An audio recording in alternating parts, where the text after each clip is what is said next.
બનાસકાંઠા જિલ્લા એલસીબી પોલીસે Ambaji police station વિસ્તારના પાંસા બસ સ્ટેશન પાસેની ખુલ્લી જગ્યામાં ગંજીપાના હાર જીતનો જુગાર રમતા 7 ઈસમોની અટકાયત કરી અંબાજી પોલીસ મથકે ગુનો નોંધી વધુ તપાસ હાથ ધરી છે। ચોક્કસથી કહી શકાય કે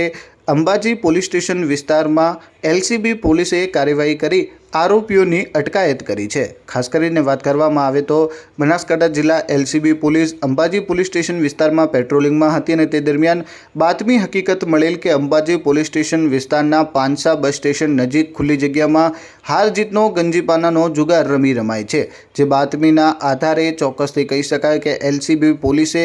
7 જેટલા આરોપીઓને ગંજીપાનાનો જુગાર રમતા પકડી પાડી તેમની પાસેથી રોકડ રકમ 11,430 રૂપિયા સાથે જ કહી શકાય કે 5 નંગ મોબાઈલ જેની કિંમત 25,000 સાથે કુલ મળી ચોક્કસથી કહી શકાય કે 36,430 રૂપિયાનો મુદ્દામાલ સાથે 7 આરોપીઓની અટકાયત કરી કાયદેસરની કાર્યવાહી કરી છે।